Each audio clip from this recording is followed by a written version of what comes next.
avec microbiote et oncologie dans la suite de ce qu'a présenté le professeur Gilles Boget. Et donc on va voir comment l'étude du microbiote peut nous aider dans la lutte contre le cancer. Donc le programme, on va avoir 2 interventions de 15 minutes avec après une table ronde de 20 minutes dans laquelle on prendra vos questions. Et donc je suis très heureux de pouvoir vous présenter notre deuxième intervenant de la journée en la personne du professeur Irad Sobhani, donc, qui est docteur en médecine gastro-entérologue, chef du service de gastro-entérologie à l'hôpital Henri Mondor et directeur de recherche universitaire à Paris-Est Créteil, dans une unité de recherche qui travaille sur la détection précoce du cancer du côlon grâce au microbiote et à des marqueurs moléculaires. Et donc pour cette première présentation, le professeur Sobhani nous pose la question suivante. Épigénèse liée à la dysbiose colique, réponse plastique de l'hôte ou nouvelle voie dans la carcinogénèse colorectale. Je vous en prie.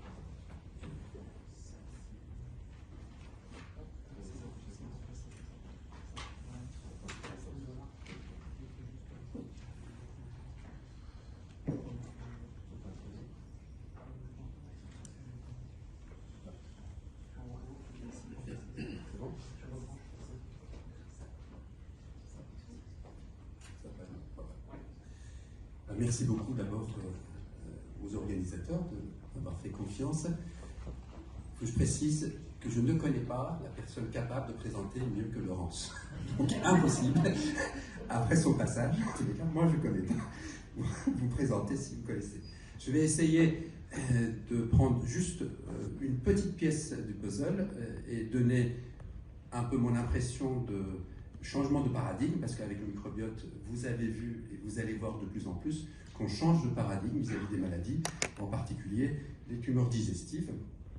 Et pour les tumeurs digestives, je tenais à préciser que durant le siècle qui vient de passer, on assiste à 2 évolutions antiparallèles, presque paradoxales. D'une part, on voit l'incidence en bleu et la mortalité en rouge des cancers de l'estomac diminuer de façon drastique.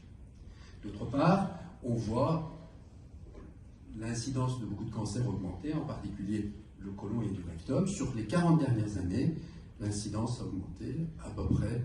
On rajoutait, bien qu'en France, entre 3 et 5 000 nouveaux cas de cancer du côlon et du rectum chaque année. Aujourd'hui, on est à peu près à plus de 45 000 nouveaux cancers chaque année.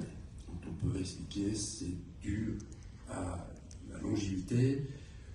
L'accès aux soins n'est pas franchement un facteur important, parce qu'en France, l'accès aux soins est facile, et probablement, et sûrement, le changement de l'environnement. Or, qu'y a-t-il dans l'environnement pour qu'on assiste sur 2 organes, l'estomac et le côlon, à 2 évolutions différentes? Alors, par manque de temps, je ne vous parlerai pas de cancer de l'estomac. Vous trouverez quelques concepts que j'ai développés à travers l'exemple de cancer du côlon pour vérifier ce qui a été le cas dans le cas de cancer de l'estomac. Alors, le schéma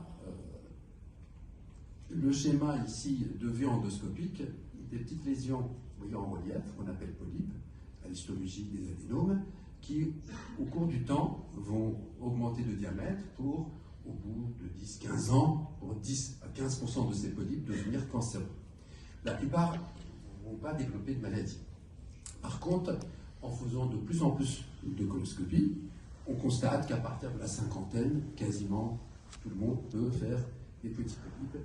Aujourd'hui, on est incapable de savoir qui va, en fait, dégénérer son polype en cancer. Qu'est-ce qu'on a appris sur les 30 dernières années? C'était la grande contribution de la génétique. La génétique nous a appris que si on prenait le bout de la muqueuse normale, loin de polypes ou de cancer, et qu'on comparait, après séquençage tous azimuts, à ce qu'on trouve dans le polype ou le cancer, on va mettre en évidence des mutations. Donc certaines sont délétères au niveau des gènes.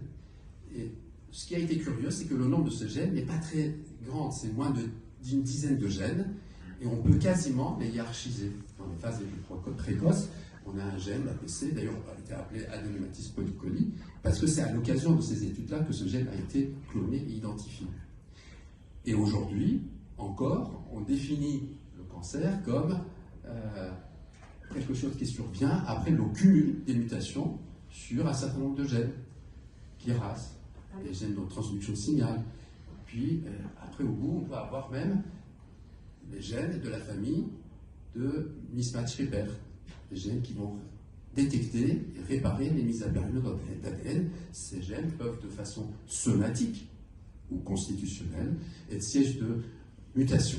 Quand il s'agit de situations constitutionnelles, pour moins de 5% des cancers du côlon rectum, syndrome de Lynch, ces tumeurs sont identifiées, type MSI, et à côté de ces tumeurs constitutionnelles, on identifie également une entité encore constitutionnelle beaucoup plus rare, qui est la polypose familiale, qui va se manifester par des centaines et de milliers de polypes dans le côlon.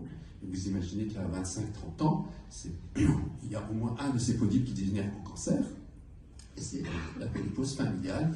Ces individus ont une mutation constitutionnelle sur le gène APC. Alors le trouble est venu, il y a à peu près une dizaine d'années, par ce travail de consortium international, incluant également des malades français, lorsqu'on s'est dit, ok, les gènes, tout le monde peut avoir des gènes, et puis lorsqu'on prend les tumeurs et on regarde les mutations, c'est très difficile. On peut avoir énormément de mutations dites somatiques. Que se passe-t-il si on prenait non pas les gènes, mais la traduction, le transcrit des gènes?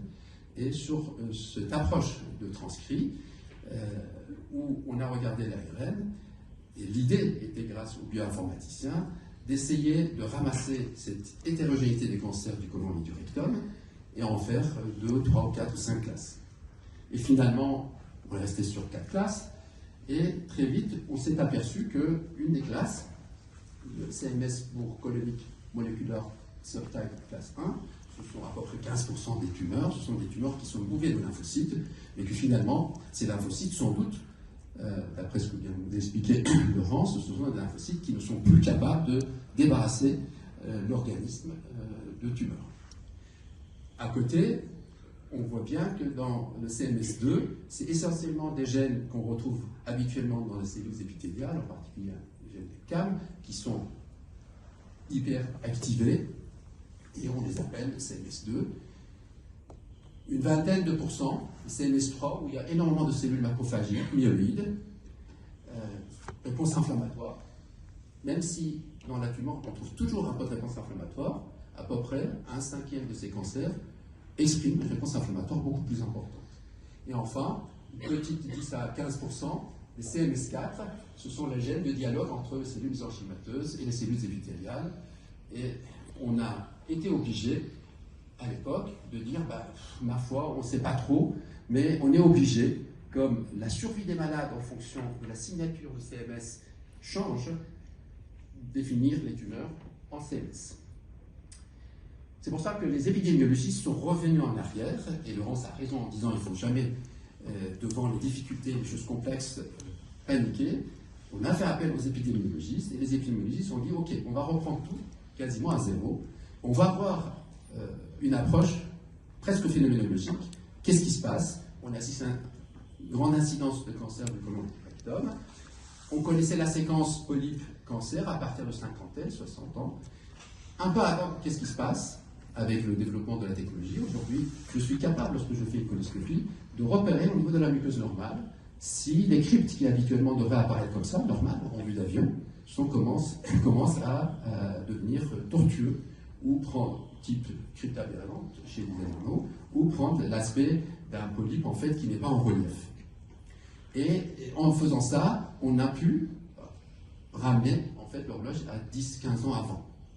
Et après, on a trouvé dans la littérature des travaux des Américains, une équipe américaine de Chicago, qui, dans les années 60, était déjà alertés par cela et faisaient des biopsies rectales à des individus sains dès l'âge de 20 ans et les suivaient, les cohortes. Vous voyez bien sur ces deux coupes de la muqueuse rectale normale, cette muqueuse est normale, vous voyez une différence, ce sont les points noirs. À l'époque, on faisait de BRDU, aujourd'hui, on ferait du Ki-67 pour exprimer le pouvoir réplicatif de l'épithélium. Et des auteurs à l'époque avaient démontré que ceux qui vont développer des polypes, et vraisemblablement plus tard les cancers, c'est ceux qui, déjà 10-15 ans avant, ont un pouvoir réplicatif épithélial beaucoup plus important. Parce que là, la muqueuse est parfaitement normale, il n'y a pas de moindre inflammation. Donc, cette idée de dire que finalement, il se passe quelque chose et c'est quelque chose qui commence probablement par déjà une stimulation à la prolifération.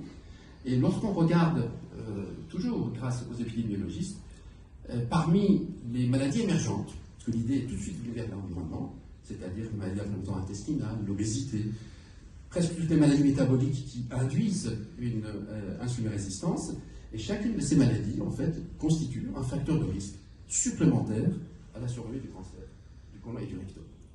On s'est dit, a priori, donc, c'est les modifications de l'environnement qui font que cette entité qui nous paraît homogène, en fait, qui est le cancer du côlon, n'est qu'une illustration de l'hétérogénéité de l'environnement avec des facteurs correctifs individuels, qui pourraient être la génétique individuelle. Mais qu'y a-t-il dans l'environnement? Impossible de cerner l'ensemble des éléments de l'environnement. Par contre, on peut partir du principe que la muqueuse intestinale est en permanence dans sa forme normale, et lorsqu'elle devient un petit peu tortueux ou polypoïde, voire le cancer, est au contact en permanence avec une des images de l'environnement qui est la lumière intestinale. Dans les fesses, vous retrouvez pour 50% des micro-organismes et de façon dominante des bactéries dans ces micro-organismes, 10 puissance 12, 13 par gramme. Et puis pour l'autre 50% des fesses, vous avez les nutriments, enfin nos déchets, qui deviennent les nutriments de ces bactéries. Donc, en quelque sorte, on crée dans l'environnement de la muqueuse colique, finalement, ce qu'on absorbe de l'environnement, même s'il faut qu'on arrive à se focaliser sur, sans doute, une fraction très faible, minoritaire, de ces bactéries de la lumière qui adhèrent à la muqueuse, parce qu'on va partir du principe, pour qu'un événement ait lieu dans le tissu, il faut sans doute qu'il y ait déjà un contact. Ce qui n'est pas forcément certain, mais on part du principe. Alors, il y a une vingtaine d'années, j'avais décidé, lorsque j'étais arrivé dans le service à Montdor, que ceux qui venaient faire une coloscopie, je pouvais leur demander de donner un échantillon de sel avant la prise de la purge, et par l'occasion, s'il y avait quelque chose sur le tissu, on faisait le tissu tech, des urines, des sels de la salive, et le sérum. Et le premier approche, ça a été ceci, c'est à l'époque, on ne faisait que, même y compris à l'INRA, on ne faisait que du CESES, et par l'approche CESES, on a pu démontrer que sur la base d'un malade atteint de cancer pour 2 témoins sains, il y avait une composition bactérienne, avec ici la composition bactérienne sur son barycentre, qui est significativement différente des individus qui ont une coloscopie normale. L'approche était bien faite, et donc on a fait appel à une équipe allemande qui à l'époque avait les machines pour faire du séquençage tous azimuts. Et ces séquençages tous azimuts, c'était l'ensemble du métagénome finalement de ces malades, a permis d'identifier un panel de 22 bactéries. Donc on était assez déçus parce qu'il n'y avait pas une bactérie, 22 bactéries. D'ailleurs pour certaines, vous voyez le fusobacterium en haut, le fusobacterium est surexprimé, mais seulement dans 23,3% des patients atteints de cancer. On n'a jamais trouvé une bactérie qui soit surexprimée dans la totalité des gens qui ont le cancer. Donc ça, c'était la première déception. La deuxième déception, c'est que certaines bactéries augmentaient, mais d'autres diminuaient. Comme vous avez en bas, vous avez par exemple Streptococcus salivaris. Il y avait un mélange des bactéries orales qu'on retrouvait dans les fesses, et par exemple le fusobacterium, de façon tout à fait anormale, elle était surexprimée, mais donc il a fallu, à l'époque, essayer de réfléchir et construire un algorithme qui puisse dire que de façon, sur les 2 critères qualitatifs et quantitatifs, on peut construire une équation qui va prédire beaucoup mieux que l'hémoculte qu'on fait aujourd'hui dans le dépistage, et beaucoup mieux d'un test sanguin dont je vous parlerai dans 2 minutes, pour prédire l'existence d'un cancer du côlon. La seule difficulté, c'est que, vous imaginez bien, à l'époque, et même encore aujourd'hui, le coût d'approche est très lourd en séquençage total pour pouvoir avoir une approche qualitative et quantitative. Néanmoins, l'idée était que si dans l'environnement quelque chose joue un rôle important, c'est peut-être de façon triviale, avant tout, c'est ce que nous mangeons, l'alimentation. Énormément de travaux ont été faits, bon, j'en illustre un ou deux. Ici, ce sont des volontaires sains qu'on a soumis à un régime riche en végétal ou riche en animal, chaque individu étant son propre témoin, et ensuite on va regarder, outre les paramètres cliniques, bien évidemment la composition bactérienne et surtout l'expression des gènes sur ces compositions bactériennes. Alors ce qui est intéressant, c'est de voir, mais ça c'était quasiment attendu, que des gènes globalement sur l'approche métagénomique impliqués dans la métabolisation des protéines ou des cellules biliaires étaient surexprimés lorsqu'on changeait de nutriments. L'avancée la plus intéressante a été de constater que finalement, si on s'intéressait à des enzymes, par exemple, on voyait certes que les aminotransférases étaient de façon très significative exprimées par les bactéries en comparaison aux régimes végétaux, mais que les méthylotransférases aussi. Il reste combien de temps? 2 minutes. 2 minutes. Bon, je vais essayer d'aller plus vite. À partir de là, donc l'idée de dire que finalement la modification de l'environnement va passer par l'épigénèse, et par manque de temps, je ne vais pas développer l'épigénèse en entier, je vais me focaliser juste sur l'hyperméthylation d'un certain nombre de gènes. Et pour commencer, prenons le gène par exemple de NLRC5, qui est un gène qui est indispensable pour l'expression des molécules de d'histocompatibilité. Et ce gène, lorsqu'on regarde dans les séries de cancers du côlon, on voit que moins de 10% des cas, ce gène est siège de mutation somatique, et dans la grande majorité, la baisse d'expression est due à l'hyperméthylation des îlots au niveau de promoteurs de ce gène. Et lorsqu'on regarde la survie des malades en fonction de niveau d'hyperméthylation, donc vous voyez bien que ceux qui ont une hyperméthylation importante au niveau du promoteur de leur gène ont la survie la moins importante. Alors des gènes comme ça, dans le système immunitaire métabolique, on peut en prendre et regarder à l'infini, mais prenons un gène capital qui est le méthyltransférase, qui assure le transfert des méthyl, et vous constatez que ce gène est quasiment jamais, moins de 1% du cas, est siège de mutation somatique dans la tumeur, mais quasiment dans la totalité des cas, est le siège de méthylation. Or, ce gène assure le transfert des résidus méthyl. Alors, je n'ai pas beaucoup de temps, donc par transfert de microbiote des patients atteints de cancer du côlon, on a pu regarder chez les souris transgéniques que ce qui était important, en parallèle au développement de lésions précancéreuses, cancer, c'est l'hypométhylation globale de l'ADN dans la muqueuse colique des animaux et pas dans la rate, par exemple, et par hypométhylation. Miroir d'hypométhylation, c'est l'hyperméthylation d'un certain nombre de gènes, d'oncogènes ou anti-oncogènes, et sur une série de 1000 individus, 187 patients et 812 coloscopies normales, on a pu démontrer que le niveau d'hyperméthylation était un indicateur pour prédire la présence de tumeur. Ce niveau d'hyperméthylation, avec le score défini comme CMS2, sur 3 gènes, WIF1 qui est un gène inhibiteur de la voie 8 et 2 gènes de neurosciences, on a pu démontrer qu'il y avait un lien en fonction de la signature bactérienne, en particulier une bactérie qui est Parvimonas micra. Une de Thésard a pu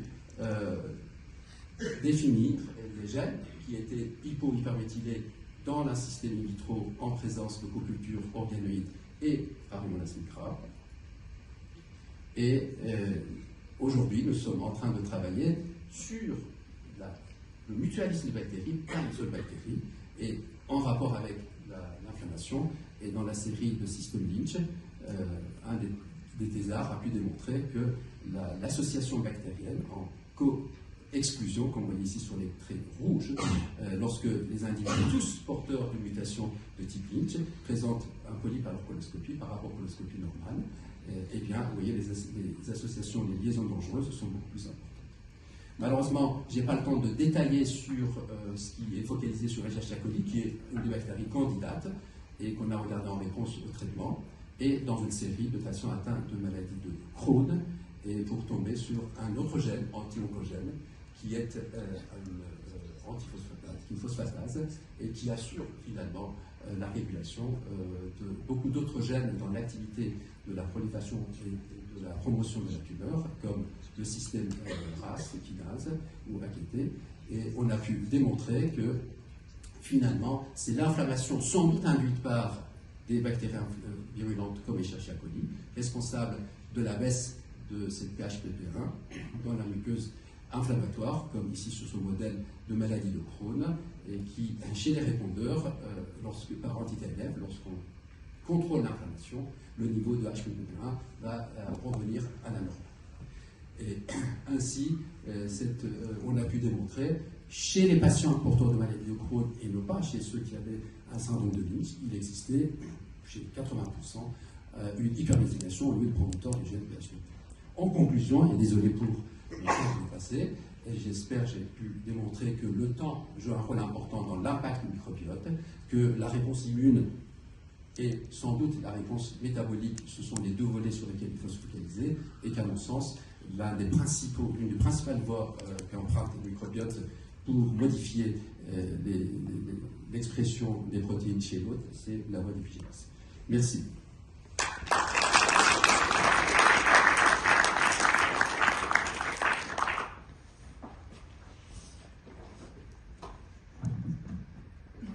Donc après cette présentation qui était très intéressante du professeur Soubani, on va passer à la dernière intervention de la matinée.